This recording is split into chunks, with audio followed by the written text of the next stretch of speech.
Virtual care is healthcare. It is a paradigm shift in healthcare delivery. It is not just a video conferencing tool. It is going to change the way we deliver care for the next century.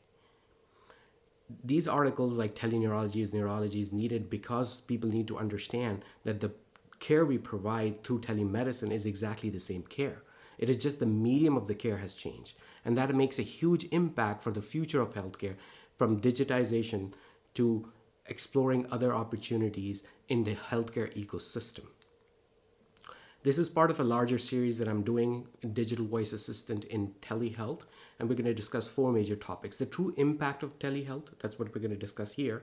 Then the natural language processing in healthcare, an overview, so that we understand how this is going to impact especially the telehealth and digital voice assistant market, ambient intelligence, and finally, edge computing and cloud computing technologies in the digital era of the healthcare. Now, virtual care, as I just told you, this is truly a paradigm shift. And the reason behind that is that it is just the starting point. It is just the digital front door. And once you have that, technologies like Internet of Things, remote patient monitoring, even virtual hospitals can be deployed and can be managed remotely. And this is truly a significant breakthrough in the healthcare as we know it, and will truly lead to healthcare 4.0. So the actual key to the opening the door for digital health is telemedicine. The key opens the virtual care door, and the virtual care door opens up the complete digitization of healthcare. And truly realizing the healthcare 4.0 starts with telemedicine, then virtual care, and digitization of healthcare. So let me give you an example. So for example, there's a patient that comes in, a 25-year-old female, as compared to an in-person visit. Let me walk you through that. She has to pick up the phone, make an appointment, take time off from work, drive there, park, find a babysitter if she has kids, and then talk to me about her problems while forgetting her medications at home. Maybe he brought the medications but forgot how many headaches she had because she didn't have any records or logs for it. And migraine medication, etc., requires constant tuning. But if the same visit was done over tele, what is easy?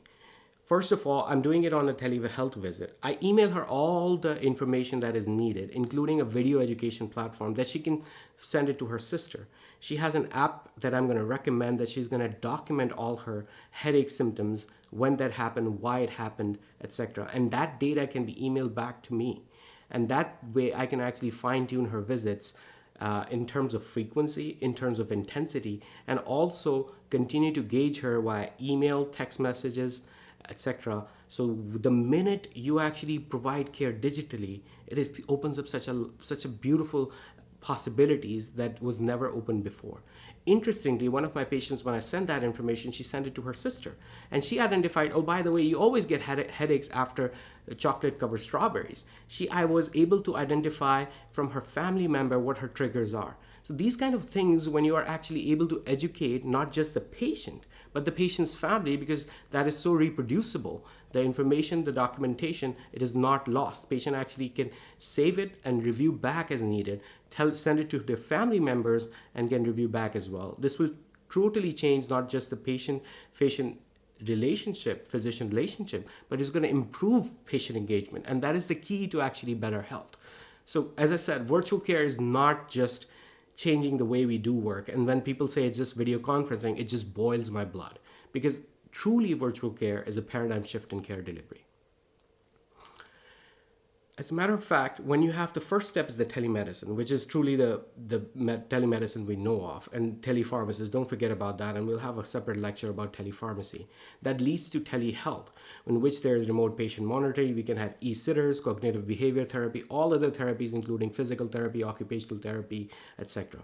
But that data collection, that level of digitization will lead to a true digital health, a true e-health platform in which we can activate interoperability, artificial intelligence, real-time analytics, blockchain, cloud computing, regulations can be changed, and then truly create a virtual hospital at home. So these things are interconnected, and I'm thrilled to see that this telemedicine is changing the way forward towards healthcare 4.0.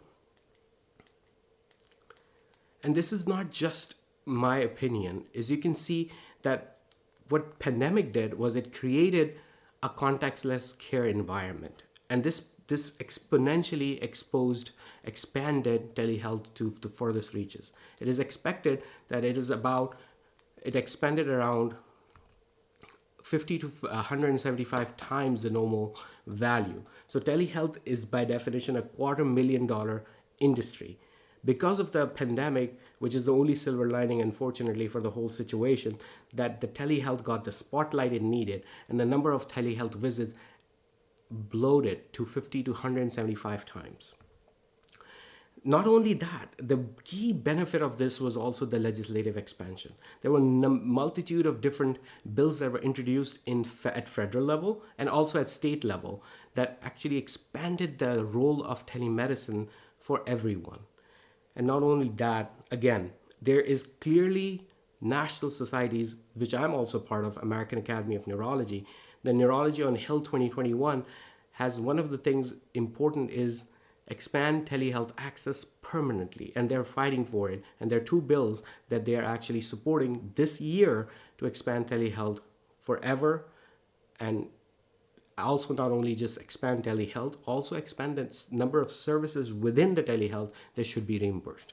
So there's a big reason that this is being pushed. And the reason, as I said, is not just telehealth, it is about the virtual care and the digital health 4.0.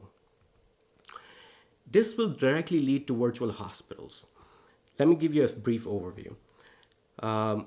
Virtual hospital, when you have in IoT, Internet of Things, when you can remotely monitor blood pressure, pulse oximetry, and other different physiological parameters, the same care that was required in the hospital can be provided within the house.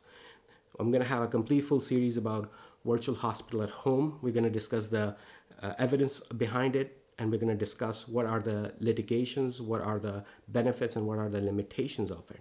For now, if you can see, there are major, big healthcare systems, including Ascension, Intermountain, and UPMC, that have joined an alliance with Advocate Aurora that to expand hospital at home services, which is going to be very interesting to see, given that now your nurse can beam in, your physical therapist can beam in, your physician can beam in, there could be nurse at bedside, and all these things can be provided at home. And believe it or not, it is as good, if not more, than in hospital care. So there's truly an expansion coming because of the virtual care.